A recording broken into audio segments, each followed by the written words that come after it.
Words of wisdom. If at first you don't succeed, skydiving is not for you.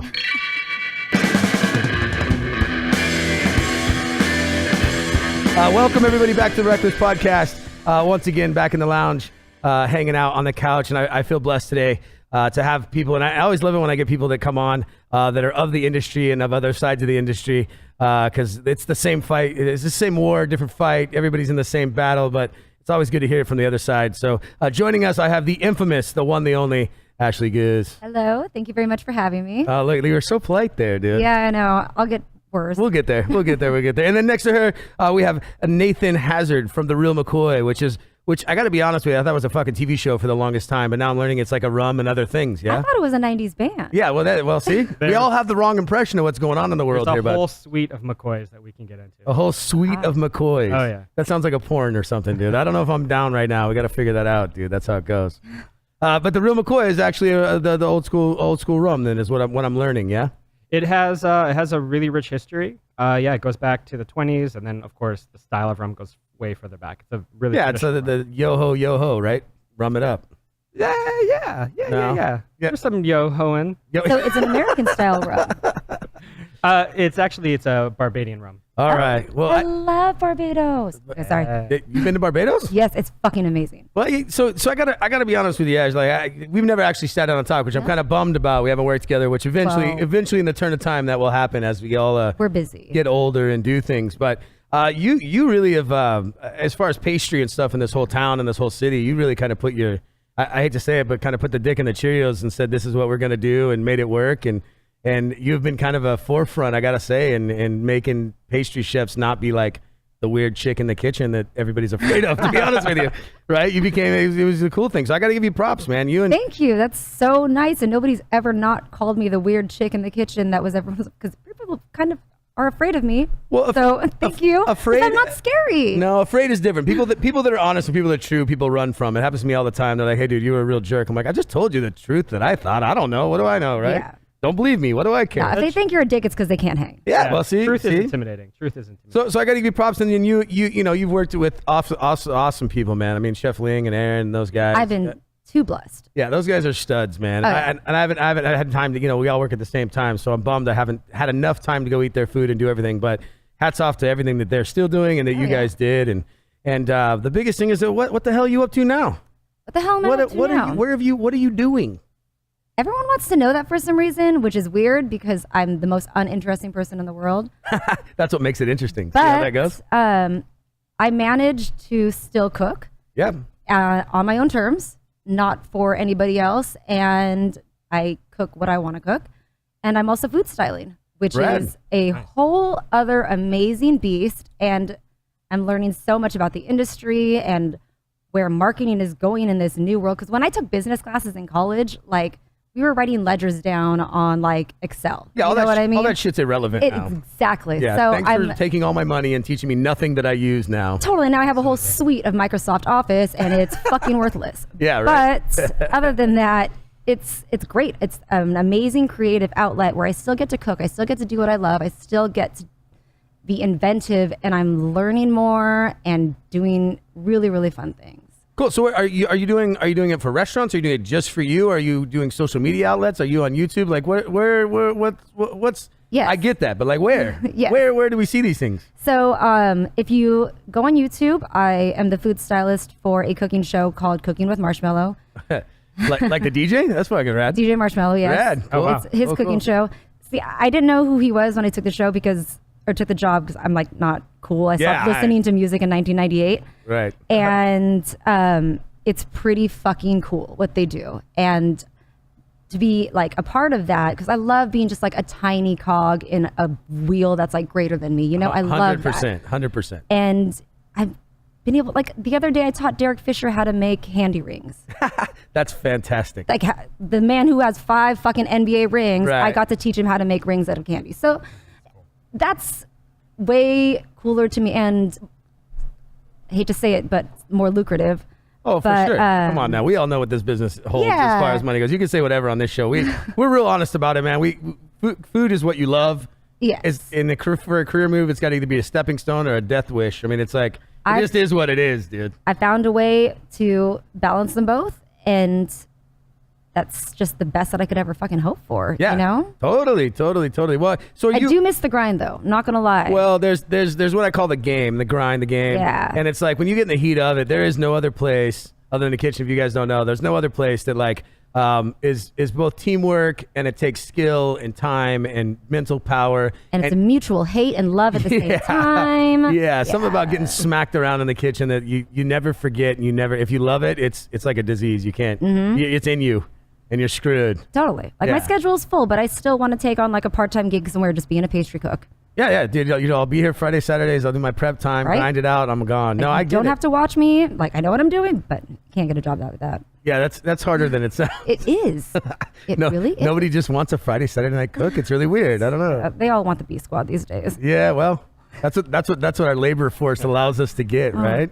Fucking $16 an hour minimum wage. Crazy, man. Crazy. It's, you know what's crazy is I actually I had this conversation the other day about how minimum wage has affected everything coming down, and I'm a fan of everybody making what they deserve. Totally, 100%. But pretty soon every burger is going to cost $900 if we keep at this pace. Oh, it's wild, right? It's going to be like the UK, and everyone's going to be miserable. It's wild, and you're never going to get any good food because all the people cooking it, like, nobody wants to have that job anymore. Do people even like make good food anymore? I thought it's all Instagrammable food.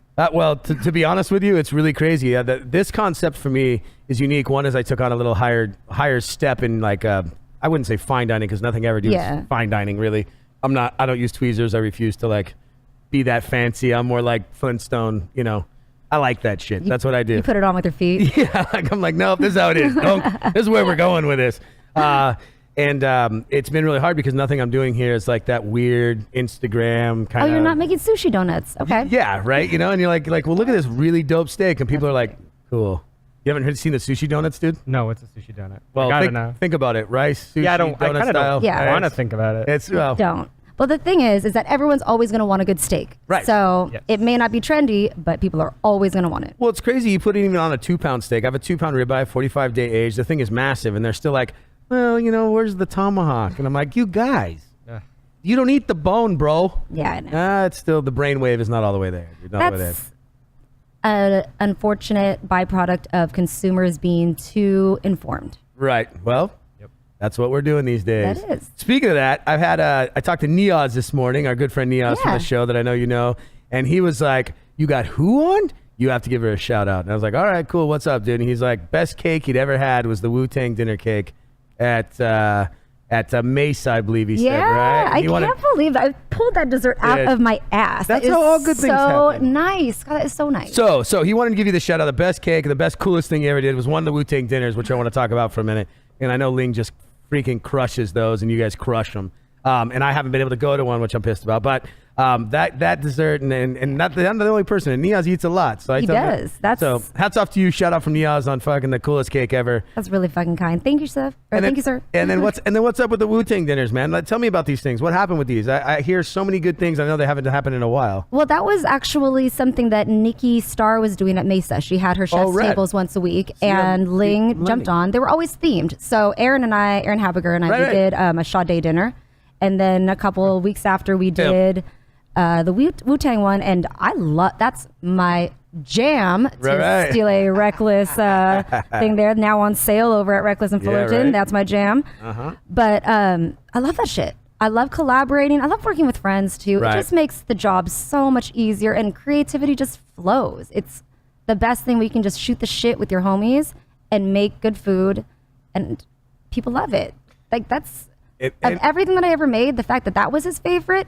That's so fucking cool to me. That's so nice. Yeah, I feel the same thing, man. When I work with people and you do something that's like the best thing that I ever made, it's always on accident. Totally. It wasn't prepped. I sat in so many interviews and they're like, hey man, where'd you come up with this idea? It was so well balanced. Whatever. You're like, man, I had extra like stuff left over from a catering gig, and I don't even remember that. I don't know. We were drinking, and that's what happened. And now I'm telling you I could tell you a fancy story, but really the truth is, I probably thought about it while I was pooping. It's really the downright of it is it was a great idea while I took a dump. The best ideas.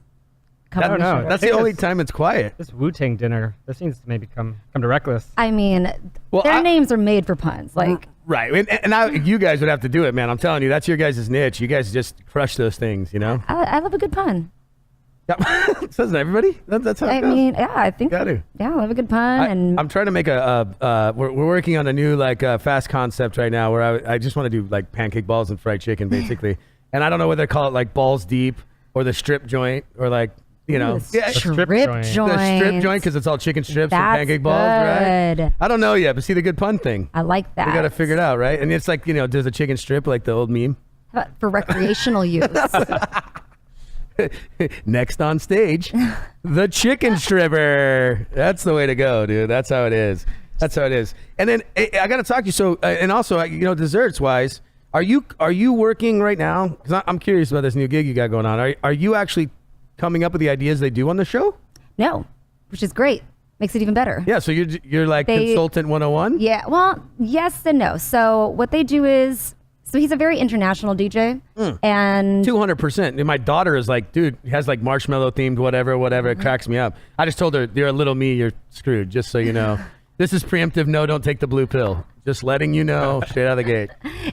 They normally will have me make recipes that are based on where he's playing or a country he just traveled to, or like Malaysia. He's huge in Malaysia, so he made nasi goreng, and that ended up getting like 4 million views out of nowhere. It's fucking fried rice. Yeah. So I love that. I don't really come up with because I don't know his market. I don't think anybody does nowadays. I mean, it's everywhere. I think I took my daughter to go see him. It was at Wango Tango, and I was like, man, I had fear in my eyes during that whole show. I was like, oh my God, what am I going? But she really wanted to go see Shawn Mendes, so I was like, whatever, that's her jam.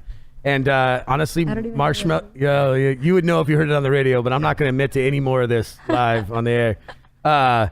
And honestly, Shawn Mendes was okay. He was good. But Marshmello blew it up, dude. I mean, he's jumped around with a marshmallow hat on, and everybody loved it, and it was all ages. So huge.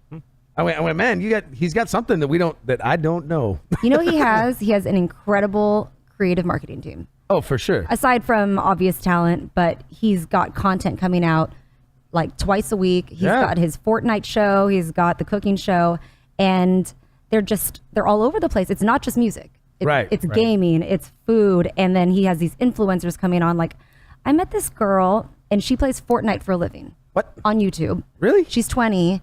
She came on after Paula Abdul, and Paula Abdul got about 1 million some odd views less than this girl who plays Fortnite. That's crazy to me. With that being said, we're going to take a break now. We'll be right back after this Wreckless Podcast.